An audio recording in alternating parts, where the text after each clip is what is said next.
احادیث کی روشنی میں اگر اس چیز کو بیان کیا جائے تو اللہ رب العزت نے اپنے حبیب صلی اللہ علیہ وآلہ وسلم کی امت کو خصوصیات سے نوازا، یعنی کچھ مخصوص چیزیں عطا فرمائی ہیں اس امت کے افراد کو جو ہمیں ملی ہیں صدقہ حضور سرور عالم صلی اللہ علیہ وسلم۔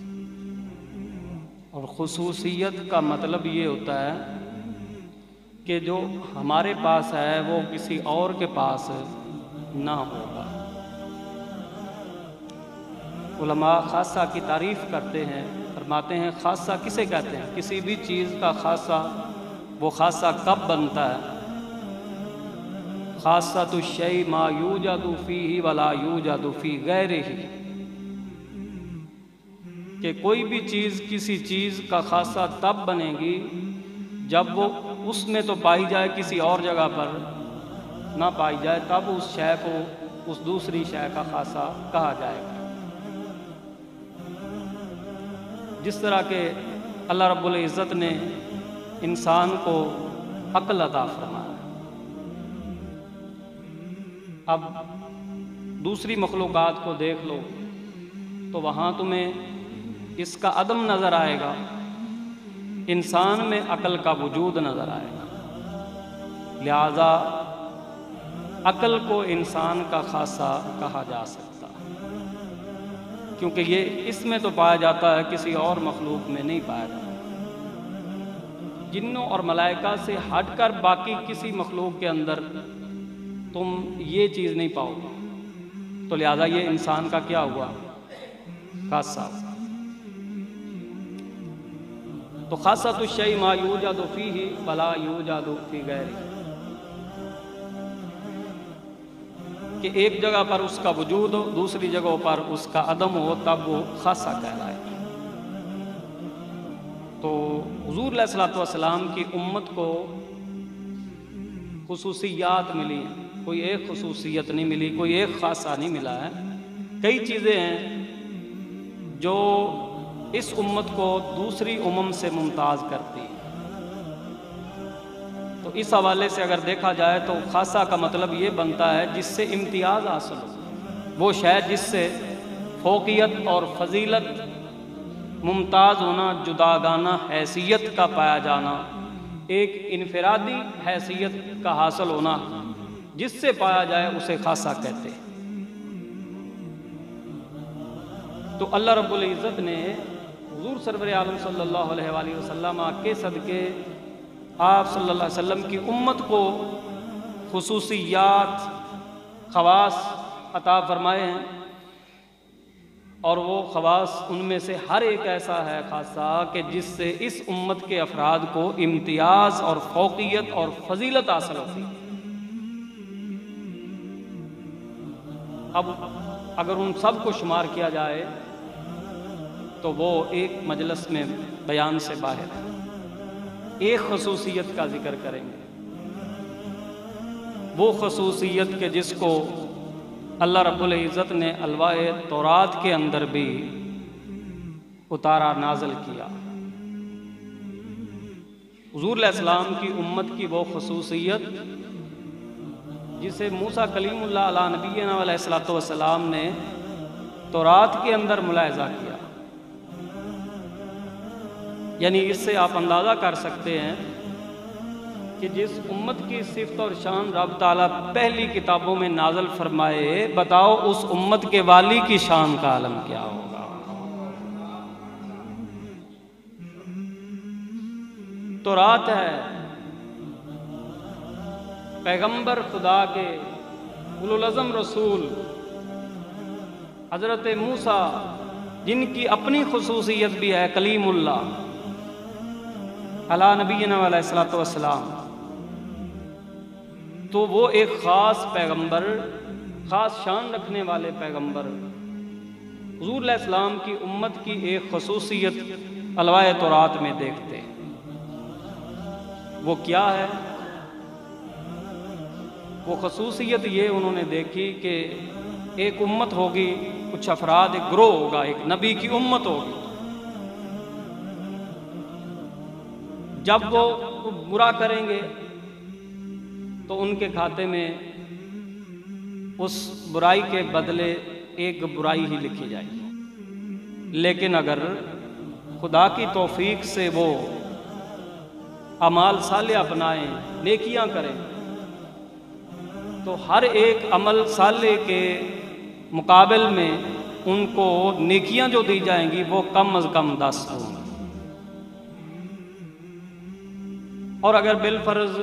صرف وہ ارادہ ہی کر لیں کسی نیک کام کے کرنے کا، پایا تکمیل تک کبھی نہیں انہوں نے پہنچایا، تو ارادہ کرتے ہی ایک نیکی کھاتے میں آ جائے۔ لیکن اگر کسی نعوذ باللہ برے کام کا ارادہ کر لیں تو تب ان کے کھاتے میں گناہ نہیں لکھا جائے گا۔ تو یہ خصوصیت موسیٰ علیہ السلام نے دیکھی کہ ایک امت آئے گی، اگر برائی کا عملی طور پر مظاہرہ کرے گی تو ایک کے بدلے میں ایک، برائی کی نیت کرنے سے کھاتے میں ایک گناہ نہیں لکھا جائے گا، نیکی کا ارادہ کرتے ہی ایک نیکی کھاتے میں لکھی جائے گی، اور اگر اس نیک کام کو عملی جامہ پہنا لیں گے تو کم از کم 10 نیکیاں ان کے کھاتے میں لکھی جائیں۔ تورات کے اندر موسیٰ علیہ السلام نے یہ دیکھا۔ قرآن کریم فرقان حمید اللہ کی آخری کتاب، رب تعالیٰ نے اس کے اندر واضح طور پر فرما دیا، من جاء بالحسنۃ فلہ عشر امثالھا، کہ نیکی کا کام جو بھی کرے گا فلہ عشر امثالھا، اس کے بدلے میں اسے 10 نیکیوں سے نوازا جائے گا۔ امام ترمذی علیہ رحمہ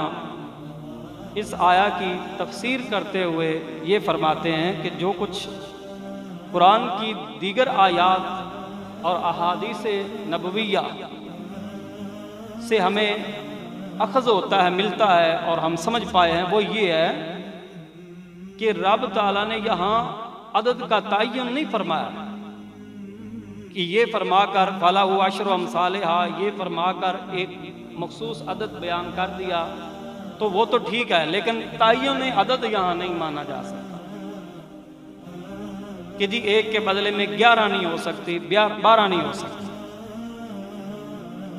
ایک نیکی کے کام کے بدلے میں 100 نیکیاں نہیں ہو سکتی، 700 نہیں ہو سکتی، یہ مراد نہیں ہے یہاں پر، بلکہ مراد یہ ہے کہ 9 نہیں ہوں گی۔ عمل صالح کرنے والے کو جزا کے طور پر جو نیکیاں ملیں گی وہ ایک کے بدلے میں 9 نہیں ہوں گی، 8 نہیں ہوں گی، 7 نہیں ہوں گی، 10 ضرور ہوں گی۔ جیسے ہی بخاری شریف کی پہلی حدیث ہے، حضور علیہ السلام ارشاد فرماتے ہیں انما الاعمال بالنیات، کہ اعمال کا دار و مدار نیتوں پر ہوتا ہے۔ تو جتنا اخلاص بڑھتا چلا جاتا ہے، نیت جتنی خالص ہوتی چلی جاتی ہے، نیکیوں کا ثواب اتنا زیادہ بڑھتا چلا جاتا ہے، حتیٰ کہ ایک کے بدلے میں 10 کم از کم اور ایک کے بدلے میں 100 نیکیاں حاصل ہوں، یہ بھی ممکنات کے قبیل سے، 700 مل جائیں یہ بھی ممکن ہے۔ اللہ رب العزت کو وہ بندہ اس عمل صالح کے ذریعے راضی کر چکا ہے تو اسے 700 کیا 7000 نیکیاں بھی مل سکتی ہیں، بلکہ 7 لاکھ بھی مل سکتی ہیں، یہ بھی امکان ہے، اس چیز کا بھی امکان ہے، بلکہ 7 لاکھ کا عدد بھی ہم معین کر کے بس یہاں پر اختتام کر دے گے، اس سے اوپر اللہ نہیں دے سکتا، تو یہ اللہ کی رحمت سے نا امید ہونے والی بات ہے۔ لہذا ہم 7 لاکھ پر بھی آ کر اس عدد کو متعین نہیں کر سکتے، کیونکہ ہمارے پاس دلائل ہیں کہ 7 لاکھ سے بھی زیادہ، 7 کروڑ، 7 ارب خرب، بلکہ گنتیاں عدد ختم ہو جائیں، اللہ رب العزت کی رحمتیں اور اس کے انعامات اس سے بھی زیادہ وسیع والی۔ اور خود رب تعالیٰ نے قرآن کریم فرقان حمید کے اندر اس چیز کو بیان فرمایا کہ وہ لوگ جو راہ خدا میں اپنا مال خرچ کرتے ہیں ان کے اس صدقات و خیرات کی نیکیوں کو بڑھایا جاتا ہے۔ اور ایک مثال کے ذریعے اللہ رب العزت نے اس کو بیان فرمایا، کمثل حبۃ انبتت سبع سنابل، کہ اس کا خرچ کرنا ایسے جیسے کوئی زمین میں ایک دانہ بو دیتا ہے تو اس ایک دانے سے 7 بالیاں نکلتی ہیں، 7 خوشے نکلتی ہیں۔ انبتت سبع سنابل فی کل سنبلۃ مئۃ حبہ، ہر ایک بالی اور خوشے کے اندر 100 دانے اسے ملتے ہیں۔ تو ایک کے بدلے میں کتنے ملے؟ 700۔ ایک کے بدلے میں کتنا ملا؟ اور یہاں پر آ کر کلام الہی کا اختتام نہیں ہوا کہ بس یہ معین ہو گیا، نہ، فرمایا واللہ یضاعف لمن یشاء، اس سے بھی آگے اللہ جس کے لیے جتنا چاہے بڑھانے پر قادر ہے، جتنا چاہے جس کے لیے چاہے بڑھانے پر قادر ہے۔ اور یہاں پر بھی اختتام نہیں، آگے بھی فرمایا واللہ واسع علیم، رب تعالیٰ کی ذات وہ بڑھانے پر قادر ہے، نیکیوں کو 2 چند کرنے پر قادر ہے،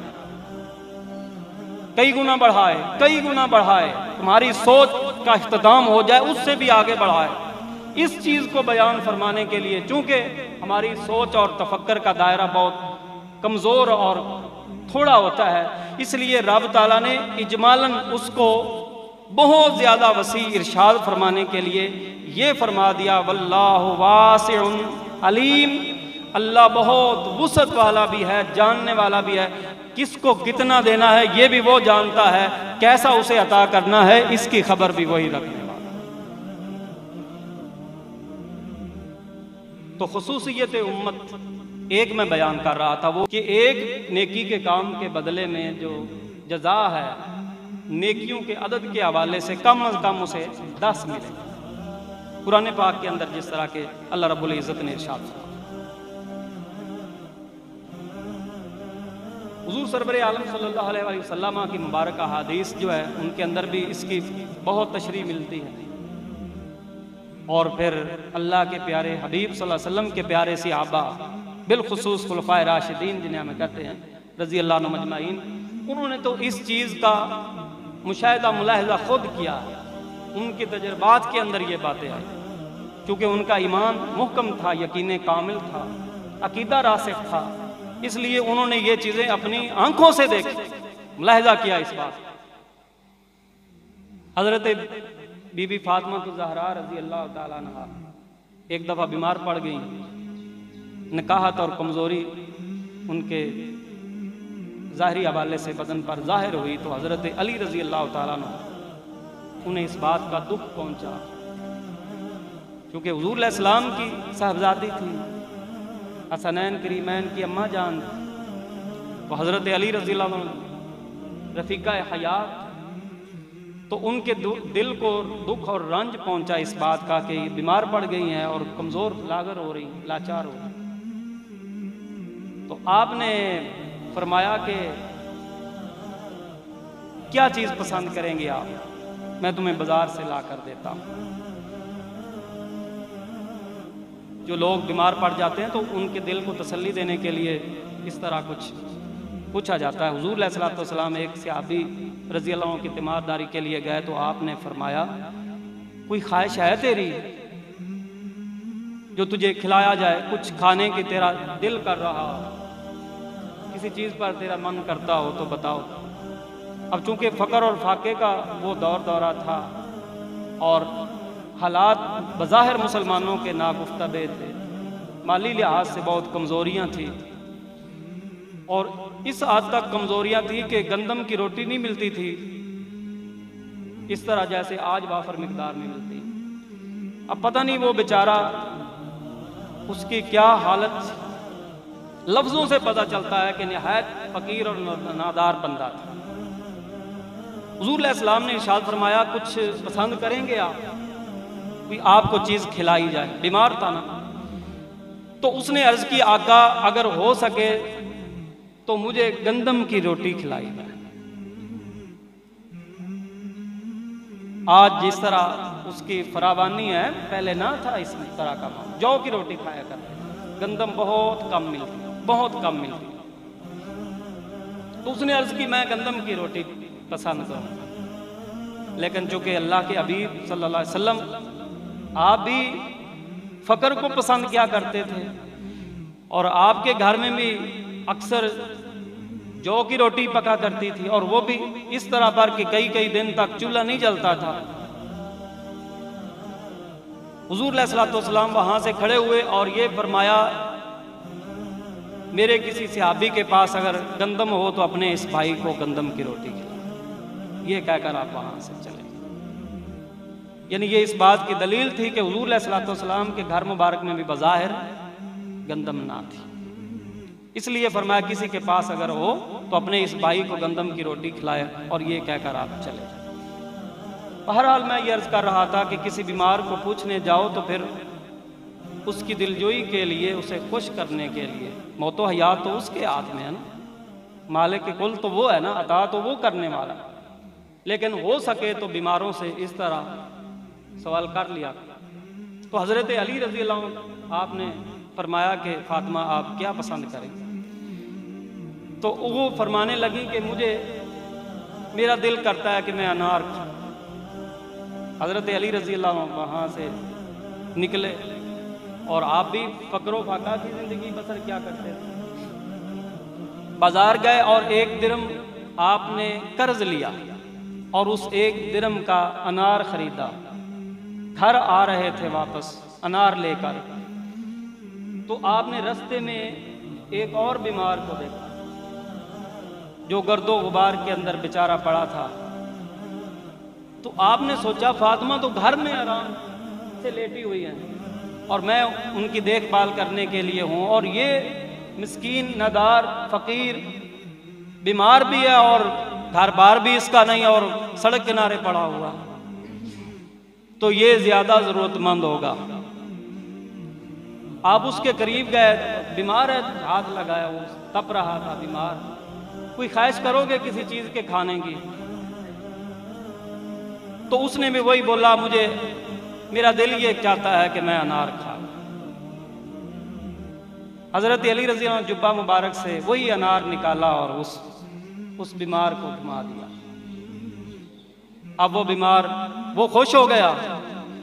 حضرت علی رضی اللہ عنہ چونکہ قرض لیا تھا 1 درم، وہ پھر اب اسی طرح خالی ہاتھ گھر واپس آ گئے، کسی طرح میں فاطمہ زہرا کو تسلی دے لوں گا، لیکن میں یہ نہیں گوارا کر سکتا کہ علی سے کوئی مانگ لے فقیر اور اسے پھر خالی ہاتھ چھوڑ دیا۔ وَيُطْعِمُونَ الطَّعَامَ عَلَىٰ حُبِّهِ مِسْكِينًا وَيَتِيمًا وَأَسِيرًا۔ ان کی شانیں تو اللہ رب العزت قرآن میں بیان فرماتا ہے۔ اللہ اکبر کبیرہ، آپ کی سخاوت بہت ضرب المثل ہوا کرتی تھی، بڑے سخی تھے۔ تو اس فقیر کو جو بیمار تھا حضرت علی رضی اللہ عنہ وہ انار دے کر گھر واپس آ گئے خالی ہاتھ، اور اس دینے کی برکت اب انہوں نے گھر میں دیکھی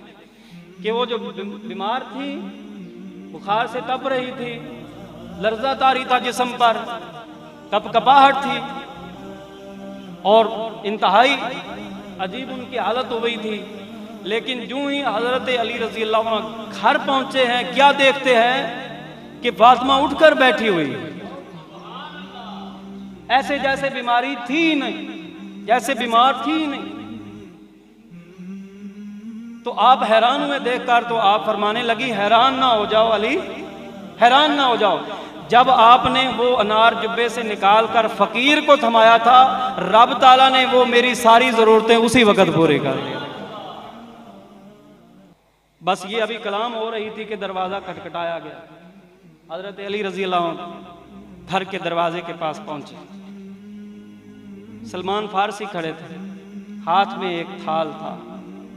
کپڑے سے ڈھکا ہوا تھا، اور یہ عرض کرنے لگے کہ اے حضرت علی، یہ مصطفیٰ کریم صلی اللہ علیہ وسلم نے بھیجا۔ آپ نے فرمایا یہ کیا چیز ہے؟ مجھے نہیں پتا، مجھے تو سرکار نے، اور صرف اتنا بتایا گیا ہے کہ رب تعالیٰ کی طرف سے آیا ہے، مصطفیٰ کے پاس، مصطفیٰ نے علی کی طرف بھیج دیا۔ ادھر سے آیا ہے، اللہ تعالیٰ نے بھیجا ہے بارگاہ عزت تعالیٰ سے، تو جنتی میوہ لگتا ہے۔ اللہ رب العزت کے پیارے حبیب صلی اللہ علیہ وسلم کے پاس آیا ہے، اور چونکہ حضرت علی رضی اللہ تعالیٰ عنہ کے ساتھ مصطفیٰ کریم صلی اللہ علیہ وسلم کو بڑا پیار تھا، اور حضور علیہ السلام کی لخت جگر ان کے گھر میں تھی، اس لیے ایسی نعمتیں حضور علیہ السلام اکثر و بیشتر اوقات میں وہ قریبی ناتا ہونے کے حوالے سے بھی ان کے ہاں بھیجا کرتے۔ ایک دفعہ حضور علیہ السلام گوشت تناول کر رہے تھے تو یہ دعا کر دی، یا اللہ کوئی ایسی شخصیت بھیج جو ذات تجھے ساروں سے زیادہ پیاری ہو، آ کر میرے ساتھ کھانا تناول کرے۔ حضور علیہ السلام یہ فرما ہی رہے تھے، اوپر سے حضرت علی آ گیا۔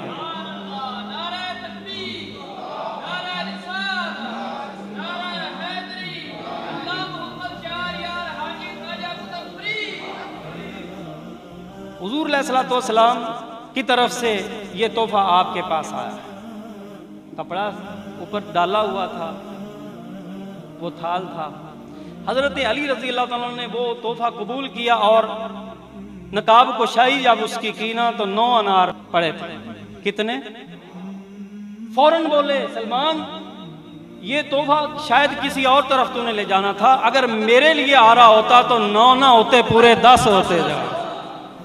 کیونکہ رب تعالیٰ فرماتا ہے من جاء بالحسنۃ فلہ عشر امثالھا، تو میں نے 1 انار راہ خدا میں دیا ہے، بیمار کو کھلایا ہے، اگر میری طرف آ رہا ہوتا تو پورے 10 ہوتے۔ رب کا کلام سچا ہے، میرا پورا یقین ہے کہ اگر یہ تحفہ بارگاہ مصطفیٰ سے میری طرف بھیجا جا رہا ہوتا تو تعداد اناروں کی پوری 10 ہوتی، تو 9 لے کر آیا ہے۔ یہ سنتے ہی حضرت سلمان فارسی مسکرائے اور اپنے جبے سے 10واں انار نکال کر تھال میں رکھ دیا، اور یہ کہا کہ علی میں تو تمہارا امتحان لے رہا تھا، پرکھ کر۔ تو یہ حقائق ہیں، خصوصیات امت ہیں کہ من جاء بالحسنۃ فلہ عشر امثالھا، لیکن یہ کم از کم تعداد ہے۔ میں پہلے آیا مبارکہ کا حوالہ دے چکا ہوں کہ رب تعالیٰ 700 گنا تک بڑھائے، اس سے بھی آگے واللہ یضاعف لمن یشاء، بڑھانے پر قادر ہے، اور واللہ واسع علیم، یہ بھی اس کا فرمان ہے کہ تمہاری سوچ بھی وہاں تک نہ جائے گی، تمہارے تفکرات پیچھے رہ جائیں گے، تمہارے پاس موجود عدد کم پڑ جائیں گے، اللہ رب العزت کے انعامات اور اس کی رحمت وہاں سے کہیں آ گیا۔ یہ سب بیان کرنے کا میرا مقصد یہ تھا کہ ایک حدیث پاک میں نے پڑھا ہے کہ حضور علیہ السلام کا فرمان ہے کہ جو